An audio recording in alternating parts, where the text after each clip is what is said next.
Welcome, and yeah, super happy to be here. So I'm Kirill, and today I'm gonna be talking about the strategy and how to connect it to daily work. Like I haven't been in Warsaw for quite some time, and basically use the conference as kind of really good reason to get back. So pretty excited to be here, and yeah, let's go. So I'd like to start my talk from kind of some of the reflection over the years about the learning. So like all the learning paths are like very, very different.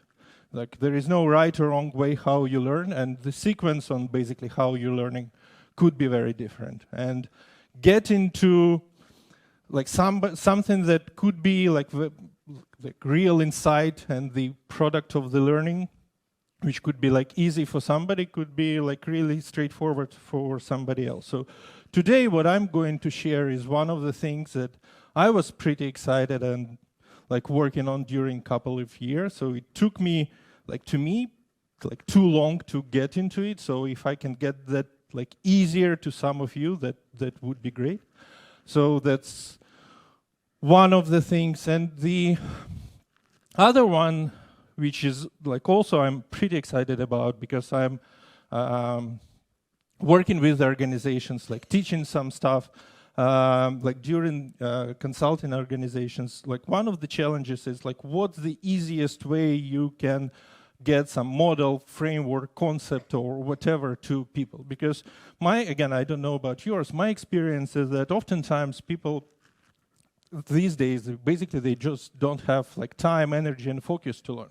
They are not able and willing to spend like really long to learn about some new stuff. They want some kind of quick ideas to be able to start, use within their environment, and then potentially learn from there. So one kind of challenge is like what ideas, concepts like really work in what context and so on. Another one is like how you teach those ideas and the concepts in the most light way. And that's kind of the side effect of the talk. I'm going to share a bit about one of those concepts which I personally choose just because of that reason. Like my experience is that it's like really streamlined conversation about business agility and how you can bring into the organization. And yes, it was already mentioned, the idea is called flight levels. So super quick poll. Please raise your hand if you heard about these flight levels in the past. Okay. And then please raise your hand if you know what it is about, or you think you know, it doesn't matter. Okay. So again, this is not the point of the talk. Like the main point of the talk will be irrelevant to the flight level. Still with that, I'll do like super quick introduction. So, because again, this, like from the authors, they like present it as the like thinking model.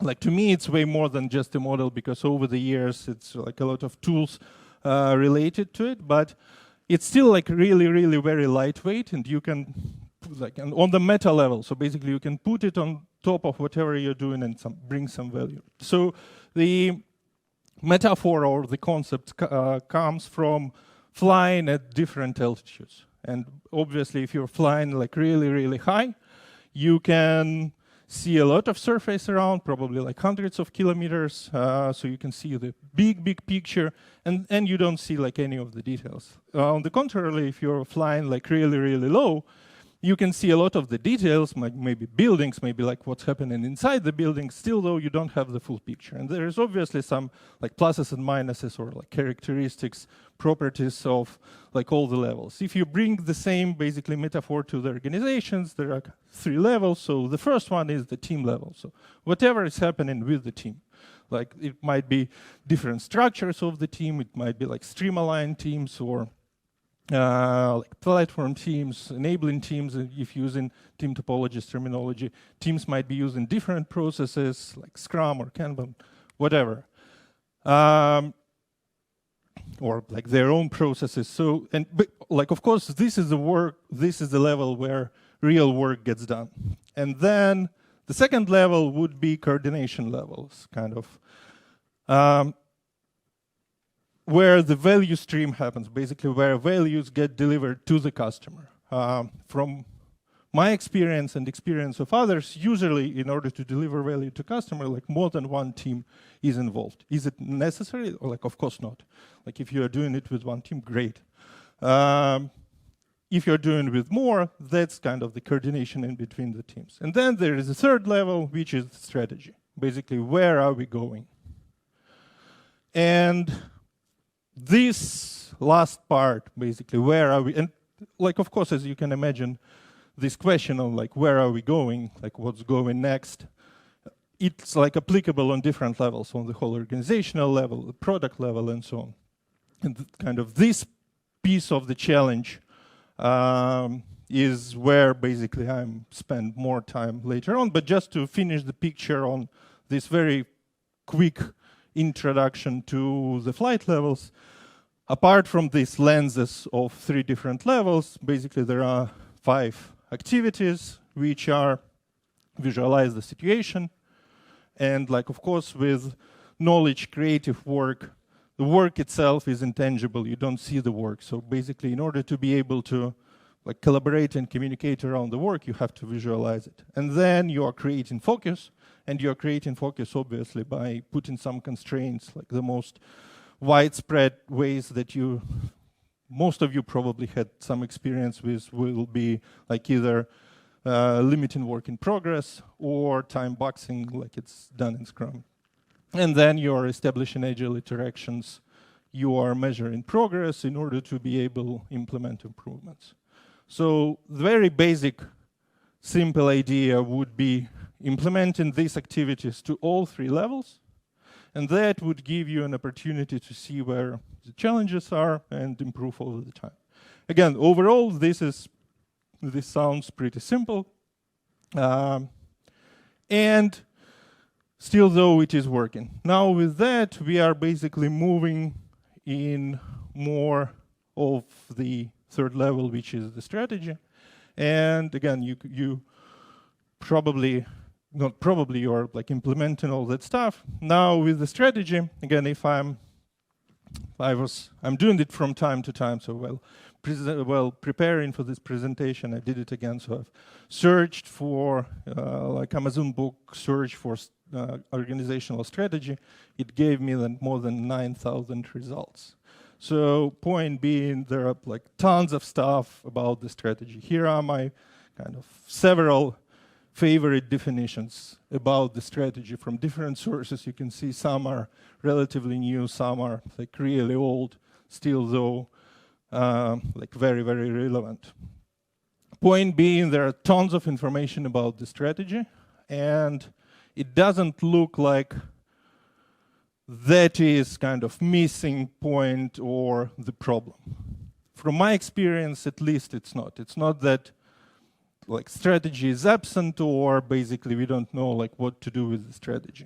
Still with that, the main pitfalls that I'm observing with the organizations or working with the strategy can like easily be illustrated with this. So basically this is the timeline. So we are working on some stuff.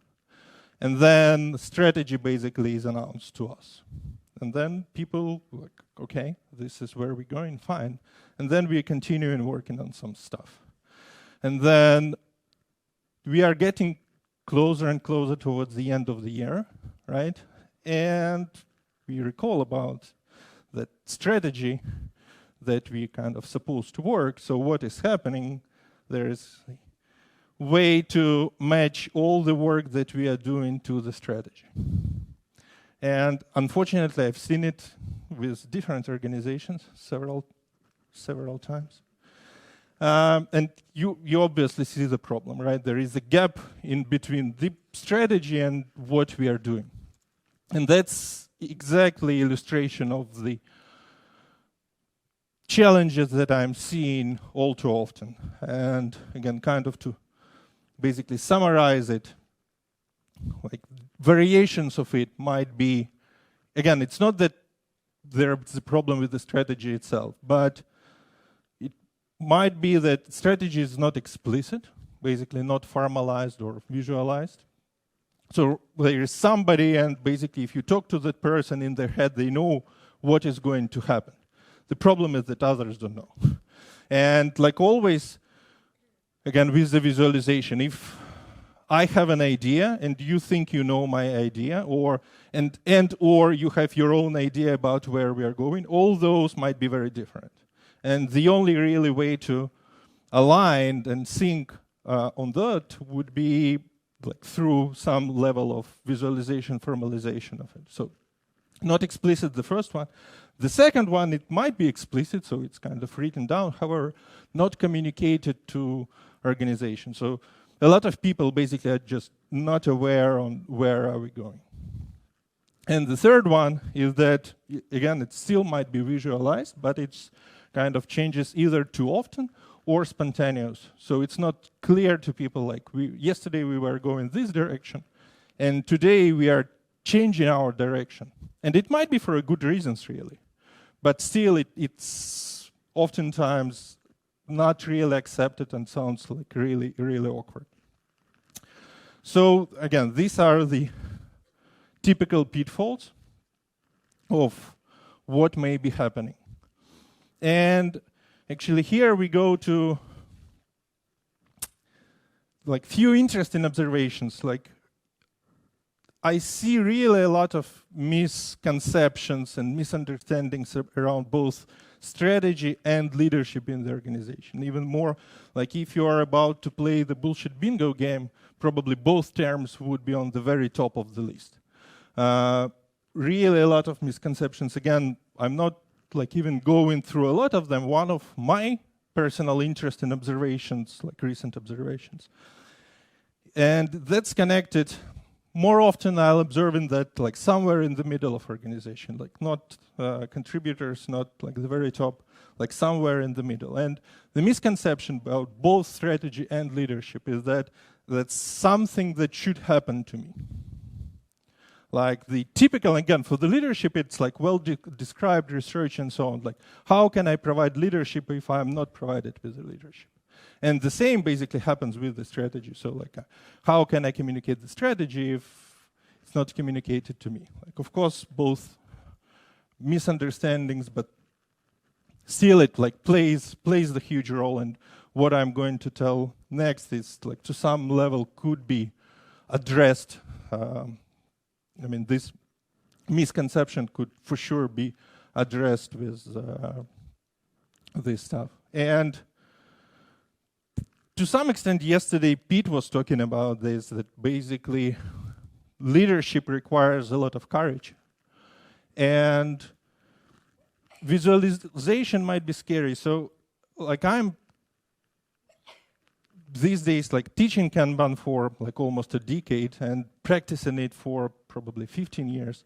On the very beginning of that path, I was thinking when you're basically starting implementing Kanban practices, like you get your first pushback maybe around when you're about to introduce WIP limits. Because right when you're introducing WIP limits, you cannot like start with new work that enables collaboration, and oftentimes people don't like to collaborate or like whatever else is happening. Later on, I realized that you could get pushback way earlier when actually just trying to visualize stuff. Because, like really, it might be scary. What if somebody will see I have nothing to do? Like if I'm going to be questioned like what I'm doing. Or, on the contrary, like what if somebody will see that I have like too many things to do? Does it mean that I'm not like really performing on the level enough? So even that could be scary. Now, if you think about it on the strategy level, all of that is just multiplied and growing exponentially. It might be as even more, way more scary for executives. Like, what if that place, where are we going? What if others don't like it? What if that's kind of not reachable and nobody believes we can get there because it's like too stretchy? And so on and so forth. So visualizing strategy like could get a lot of pushbacks when you are trying to do that. And basically, how that strategy execution may look like. So you're kind of setting long-term business goals. So this is like still the strategy level, right? deriving strategy from there, deriving some work, like outcomes, outputs from there, and then you like execute, you produce those, you put your product at the hands of the customer, you measure the outcomes, which enables you to learn, right? And from that learning will affect on the work, basically, that you are doing. I mean, this first circle, all of you should be like really familiar with it. It's like the usual product development, service development, like whatever. Basically, you learn from what you are doing, and that informs your learning. The point is that basically you have to have the same with the strategy. So the same learning should inform and refine your strategy and long-term business goals. This part is actually missing oftentimes. So with something like, let's say, strategy review, you should adjust your strategy based on what you are doing. And actually here we are like super close to that kind of thing that took me like too long to realize and start like bringing. And yeah, the metaphor here is like the bicycle, because your strategy by itself, it's like, statically dead, because strategy is some goal, some point, or like at least direction. And there is no way you can understand if you're getting there or not before you start moving. Like same with the bicycle, like if you're moving, if you're in motion, it is stable. If it's standing, basically there is no way you can stand. Like another one would be from, you remember from Alice in Wonderland. In order to answer the question, like how long would it take you to get somewhere, I have to see how fast are you going. Only after that I'll be able to answer the question. So while you're standing, there is no way you can answer the question. Actually, same here with the strategy. You have to connect your strategy to operations in order to be able basically to like measure and adjust. And again, if you think like how it may look like, you are splitting it to long-term outcomes, like mid-term outcomes, shorter-term outcomes, and then to like the real work. Again, in flight levels work, it will be flight items. So this is the outputs, and like of course the last link is where a lot of ambiguity goes and uncertainty, because like you're hoping that those outcomes gonna bring the expected outputs, gonna bring the expected outcomes, and you never know. And like of course the first part is like no operational work is done. The real work is done only on the right side. Right? And that's why that connection is like super important. Of course, it is not that hard basically to build the board right after it. So if you can imagine visualization board, it might look like this. And again, using just basically the terminology of like to do in progress done, where something is happening. So something is happening only on the right side. And that's why it is like super important, this, you see highlighted arrows of like connecting your like strategic outcomes to like what's really happening. And that's basically the way to track it and to improve it. Now, basically from here, what is happening next? I'm going basically to illustrate this with two cases from the past, basically those two organizations I worked with. And kind of the quick disclaimer, it's not that like I'm going to present like the full case, because a lot of been happening there with that work. I'm just going to use the parts relevant for this strategy work, relevant for this talk. And yeah, just illustrate, show how these like relatively simple move sections, like what was done there and what was our learnings about it. So the first case scenario, it's mid-size organization, like e-commerce business. Now on the photo, like what's interesting, what's happening over here. First off, you see this group of people, yeah, this is pretty young organization, so they were kind of young startup that became like super successful. What you see, this group of people, that's the whole top of the organization, like including like owner, CEO, all the C folks, then management. And the board, they're collaborating near the one you see on the back. That's the board representing all the work of the organization. So like everything happening in the organization is on that board. And because of that, like almost by definition, it became strategic board, because you can see all the work and you can collaborate, you can do something about it. The most interesting part like happening, like of course as with many visualizations and boards, this one was like iterating several times like across pretty condensed timeline. So basically they've changed, improved. I'm going to show you, like on the next slide, kind of the, I would not call it the end state, but like intermediate end state, because there were like several quick iterations, and then they come up, like I do realize you cannot see anything over there. So this I'm gonna to explain kind of a bit more about the board. So these were the columns, or states, phases of the work. The first one, ideas, basically what could be done. Analysis is, again, working on those ideas, trying to like investigate it, if it would make sense to work on it, to do stuff that we are committed to do. Something that we are decided that's going to be done in process, like obviously which is already in work, and then done is done. And again, this, so this one represents all the work in an organization. So like every sticky there, it's clearly not on the task level. It's sometimes it's project, sometimes it's themes. So it's pretty big piles of work. And yeah, like obviously this, again, in flight levels terminology, this would be somewhere kind of the mixture of FL2 and FL3 boards. So yeah, these are the phases. Now the most interesting part, and what took them some time, was how they organized themselves, like with the work within the organization. Like what are these lines, or how they call it, streams of work. And again, after a couple iterations, they end up with customer acquisition, like all the work that is done in order to get new customers, and then customer retention, all the work that is done with existing customers, like how to like bring more to them. That next one is interesting. That is customer care.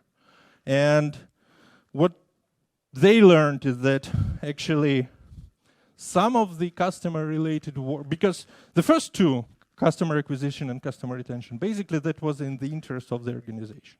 How to get more customers and how to sell more stuff to the customers. This one was about like really what customers needed in the short term. Yes, of course, hopefully in the long term, organization can benefit from that as well, but in the short term, it was just like customer wants something, there is no like direct financial impact to the organization. And that's why it was conflicting with the previous one, and basically that's why they've decided to separate it in the separate stream. And then there was one more about new markets, so that's like testing, validating new markets. If it like, sounds interesting enough, then incorporating it to all the markets where they are providing their services. And then the last one, org transformation. So basically all the work about the change of the organization. And just splitting out these streams of value was like really valuable to them. And then also how they organize themselves around the value. So that is story number one. And then story number two, I've tried to pick like very different examples. So here, again, it's also kind of mid-sized organization, so not like super huge. We're also talking about like hundreds of people. Pretty complicated business model because it's like B2B2C, involving partners to sell stuff. And what I'm showing here is the just pure kind of, again, in flight levels terminology, flight level 3 board. So, and yeah, as you can see, this is the Mira board. This is a very leaf thing. So even though probably you won't be able to read, just in case I've blurred everything, because again, this is a very leaf used board. So the most important part is basically here is the strategic directions. There are several which are relevant for organization in kind of midterm. It's kind of 3 to 5 years. And then there are yearly outcomes, as you can see for this year. And then there are quarterly outcomes, like for every quarter in the year, updated. And then basically those are, so this is still on the outcomes level, and then the last on the right part, right? Flight items, so basically the work that is done, the work that is happening. Some of you might see that flight items, basically it's just the Jira tickets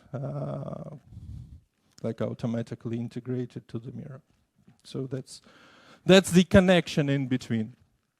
Now, and the stories part is like really the stories. It's context behind any of these. So stories might be connected to some of the directions, might be connected to some of the outcomes, like why we are doing this stuff, like what it is about, like what's important about it. So more of the context behind.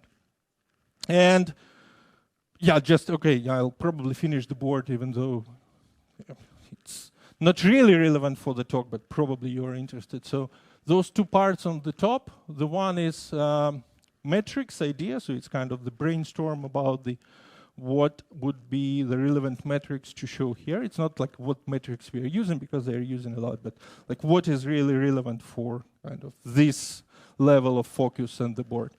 And the one on the right is the dashboard for like real-time metrics. So basically they're getting the information from internal systems, just showing it over here. And again, yeah, basically it's just in all these squares there are numbers. So one number per square, and yeah, like all blurred, even just in case. So what was kind of interesting process behind, and like what was valuable from here? So kind of the first challenge was with like, okay, we can define, and yeah, this is for like all the organization, like all the work happening within the organization. So first off, let's say we have the yearly outcome, and then how we are splitting down to the like even quarterly outcomes. It might be easier if it just some, I don't know, like metric that you're basically trying to put, and you can like easily squeeze it in between quarters. It might be more complex if, let's say, we are talking about the product launch. I mean, usual challenges like how you're split it to some measurable stuff that would bring value. So that would be number one. The second one, like the obvious, again, I was mentioning it, like one of the main challenges would be this gap in between outcomes and the outputs. Like, yes, we are hoping, we are betting, making bets that this outcome gonna bring us to this output, and like we never know, we have to try and basically learn which is going to inform the further process. So that's the other one. Like what might be the gaps? Like fulfilling those gaps was interesting. But then even on like the flight levels, like the work level, like anybody within the organization might challenge themselves. Okay, the stuff that I'm doing, like where it belongs, like to what outcomes it is contributing. And if it's not contributing to the outcome that is listed here, maybe we are missing something, maybe we should add something.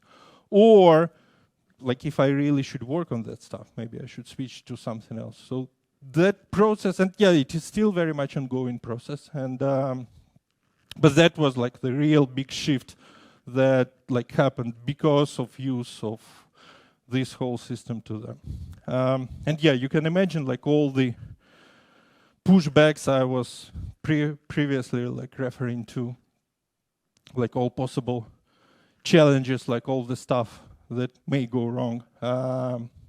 with the process. So that is it, and basically I'm kind of closer and closer to the end. So again, the flight levels was not the main point. Like still though, if you'd like to learn more, there are plenty of ways how you can do it. There is the free electronic ebook, kind of 50 pages PDF you can read about and learn about stuff.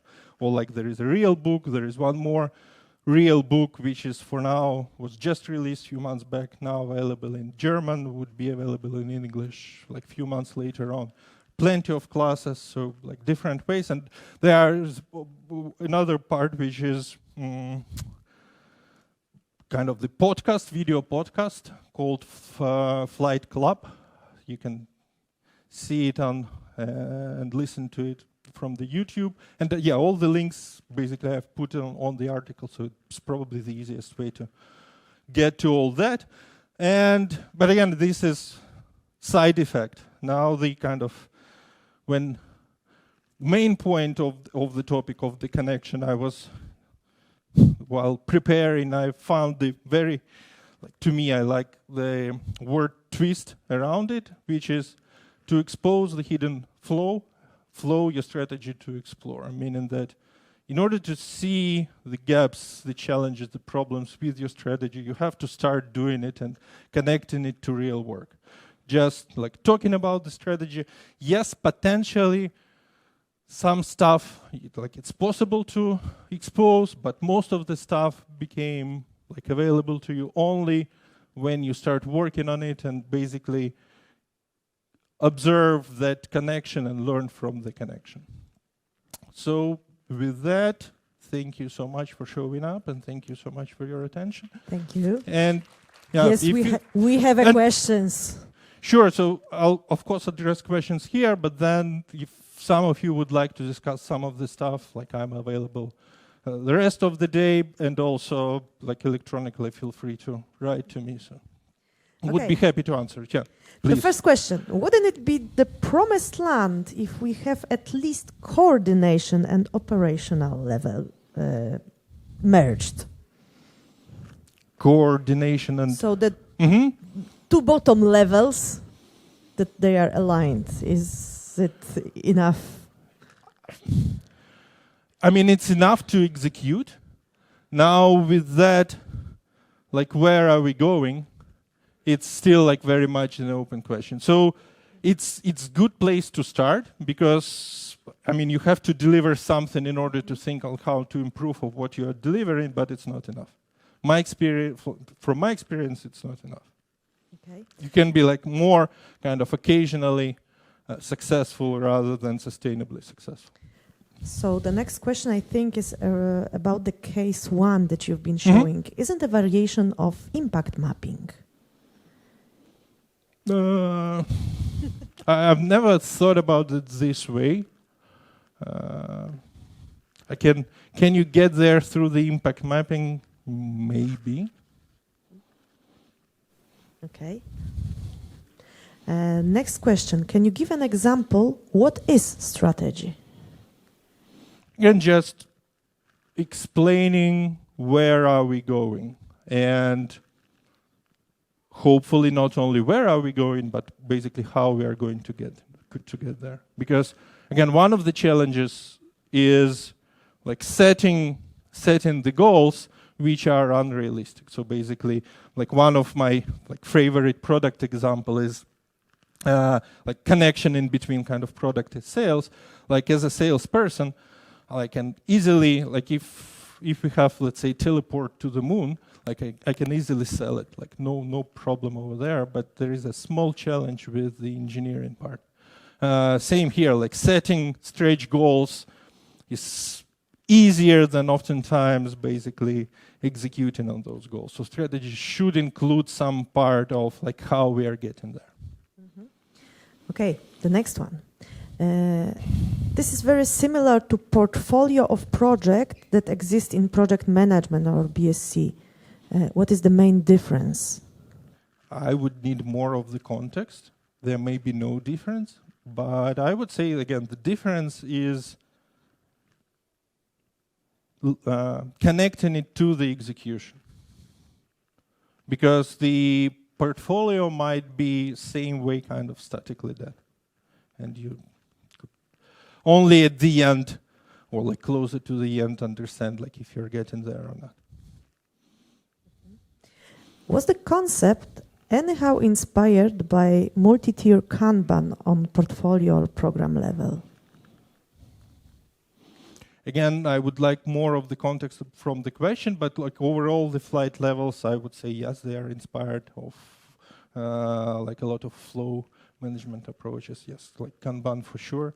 Like there is one thing which is like Kanban portfolio management developed now these days by Theodora. I don't think that is kind of directly connected to this stuff, but it's very similar. Okay, so the last question. What 3 questions we could ask to stress test the strategy that we defined? It's interesting, like probably the most obvious would be like asking people around if they believe it's achievable. But it's addressing only one side of the like challenges of the problem. Oftentimes we are not bold enough when actually working with a strategy. We are not like dreaming big enough. So that could be another question. Like what's the most kind of bold dream that you can think of in terms of what your organization might be doing? Because again, one of the things I think is still though like pretty much missing around of what we are doing, while we are like way better at operational part and we are way more agile at the operational part, like still the strategy oftentimes worked in a like more classical approach, unfortunately. And to me, that's the next step to do, next basically phase. And part of it is involving more and more people like working with the strategy. So it's not, should not be limited just to like few folks within the organization. You might have like tons of really interesting ideas from everybody. So those questions are like really key thing in order to start at least that process. Thank you very much. Applause. Thank you.